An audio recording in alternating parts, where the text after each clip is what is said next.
Hindi ko alam kung sinasadya nila na ayaw intindihin o talagang bobo lang talaga yung nasa administrasyon.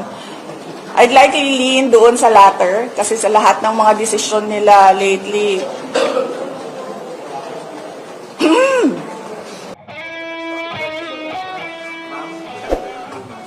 Ma'am, ngayon po, of course, nagkaroon tayo ng issue sa Israel and Iran. And of course, maraming mga OFWs ang nagkakaroon ng problema, nakatrap yung ibang mga OFWs natin. Yung Marcos government, parang banding-banding lang, parang hindi nila pinapakardama yung mga OFWs na gusto lumigas. What's your take po sa nangyayari sa parang inaction ng government natin sa paglikas sa ating mga OFW po? well, we are ready to, we are ready to support senators with regard to LGBTQIA laws. We are ready to support the DFA, the Department of Foreign Affairs, and the Department of Migrant Workers. Kung ano man yung pwede namin gawin, abot ng makakaya ng Office of the Vice President para makatulong sa kanilang repatriation efforts ng mga Pilipino na nandoon sa mga bansa na apektado, Iran, Israel, at yung mga karating bansa.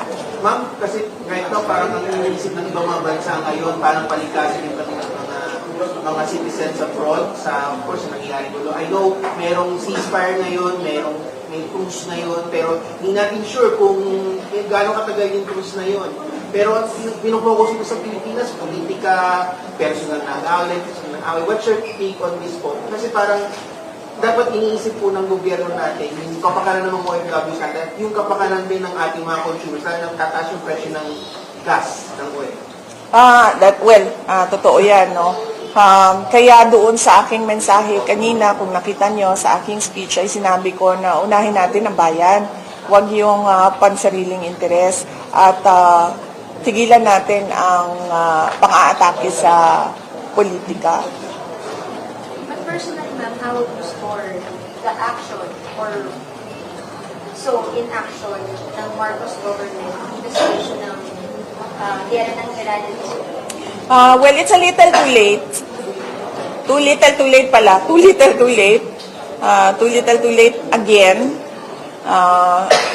Dapat kasi the moment na nag-release na ng missiles or nag-launch na ng missiles ay meron ng plano kung ano ang gagawin para sa mga Pilipino na gustong lumikas. Hindi yung aantayin pa kung kailan sarado na yung borders, nawawala na yung nagka-cancel na ng flights, ang mga airspaces doon sa bansa na malapit sa kaguluhan. So, dapat kasi nagplano, hindi naman surprise yun. Alam naman nating lahat na mangyayari yon kasi nagsabi na silang dalawa na mag-aaway sila. Yung dalawang bansa ba, nagsasabi na sila. Kaya hindi siya sorpresa sa buong mundo. Saka yung pagtaas ng presyo ng krudo, hindi din nakakagulat yon sa ganun na pangyayari sa Middle East. Lagi yan kapag merong sitwasyon doon sa Middle East, laging apekto talaga ang presyo ng krudo. Kaya dapat meron na ring plano doon. Mahirap lang naman pagplanuhan yung mga surprises eh. Yung mga alam na natin na mangyayari, dapat plug and play na lang yun eh. Pag nangyari na, ganito yung gagawin. Mabilis yung galaw at mabilis yung action. Last na lang, kasi yun nga, nakita natin natake yung Air Force Base ng US sa Qatar. Of course, marami nag-worry ng mga Pilipino kasi nga, baka matulad yung nangyari sa Qatar dahil nga sa pag-side natin sa US sa issue ng geopolitics at baka magkaroon ng atake yung ibang mga kalaban natin. Are you worried po ba na baka gamitin Canon Father of Pilipinas sa possible na global war? Depende yan sa Pilipinas at depende yan sa chief architect of our foreign policy. No? desisyon niya ng presidente kung isasali niya ang ating bansa sa giyera, which I think is a very, very bad idea. Kasi kung nakikita ninyo ngayon, this is a war of supremacy and domination. This is a war of supremacy and domination. And in this war, you need money and power, which the Philippines doesn't have. At the moment, darating din tayo doon, sigurado ako. Pero sa ngayon, kung wala ka niyan, huwag ka sumali sa giyera ng domination and supremacy. Kasi ikaw ang talo. Ikaw talaga ang talo. Kasi sa simula pa lang ng giyera, wala ka nang power, wala kang pera. Anong epekto nun? Pag nandyan na yung giyera, lalo kang mawawala ng pera, lalo ka mawawala ng power kasi ang mga kalaban mo are trying to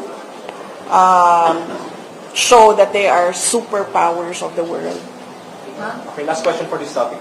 Lance? Yes, ma'am. Yesterday po, the Palace Communications Undersecretary Claire Castro quoted President Bongbong Marcos saying that Duterte or your family are pro-China in response to your previous remarks po on the results or the type of results. What is your response on that allegation that your family is siding with China?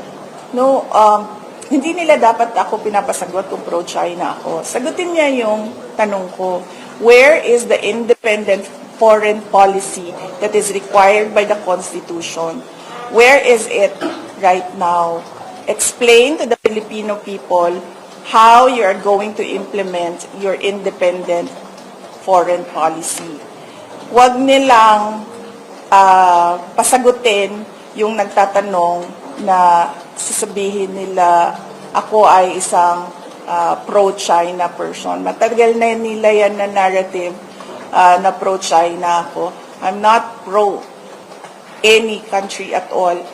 Ang sinasabi ko lagi, we need to develop, we need to maintain, and we need to level up our relations with all countries.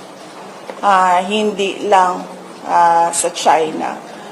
Pero kung nakikita ninyo sa ngayon, nakikita nyo na we have problems, we have issues, we have challenges with our relationship with China, particularly with our issues and the implementation of the arbitral award in the West Philippine Sea. Bakit ka kikiling sa isang superpower na kalaban nung may problema ka? Kumaga, may problema tayo sa China. So bakit tayo kampe sa US? Parang magkaroon ka naman ng dignidad as a country. Huwag yung parang ano ba yung magtago ka sa saya ng iyong nanay? Ano bang saying yun? Oo, magtago ka sa saya ng iyong nanay. Hindi. You stand on your own and face China with regard to your issues in the West Philippine Sea.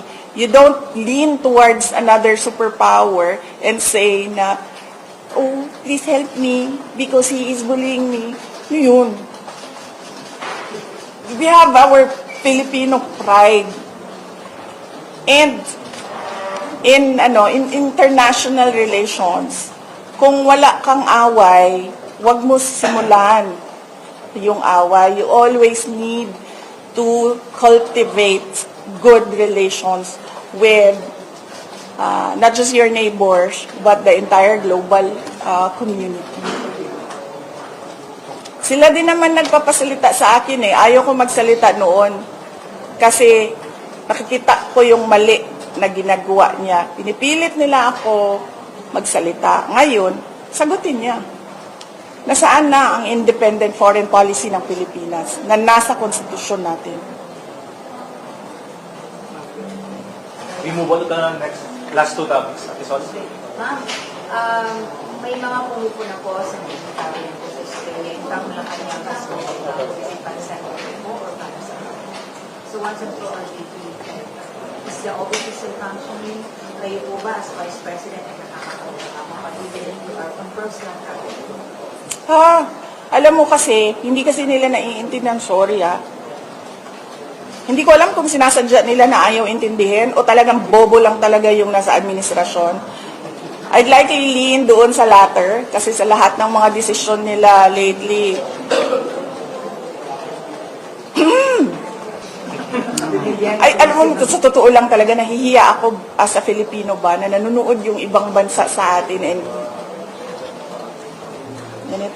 ganito yung estado ng, this is the state of a nation. So, nilalagay namin doon personal to differentiate it from official. Kasi pag personal, hindi ako gumagamit ng pera ng bayan. Pag official, gumagamit ako ng pera ng bayan. Hindi ibig sabihin na personal na lakad yan ay holiday o pamamasyal yan. So, yun yung ibig sabihin ng personal. Walang ginamit na pera ng gobyerno sa lakad na ito. Pero nagtatrabaho pa rin ako. Sa official, ginamit namin ang pera ng gobyerno para sa lakad na ito, para sa trabaho namin sa Office of the Vice President. Yun. Hindi ibig sabihin na personal ay namamasyal. And so, yes, nagpapasalamat kami sa Filipino community ng Australia and nagpapasalamat kami sa Australian Police sa kanilang pagtulong-tulong para mabuo yung Free Duterte Now rally doon sa Melbourne. Alam mo, magkakaroon speculation. May mga bansang pinupuntahan mo, ito po ba yung dalawang bansa? Australia at Malaysia? Kung hindi sila bobo, maiintindihan nila yung ginagawa ko. Bobo kasi sila kaya hindi nila naiintindihan. Umupo sila. Tingnan nila.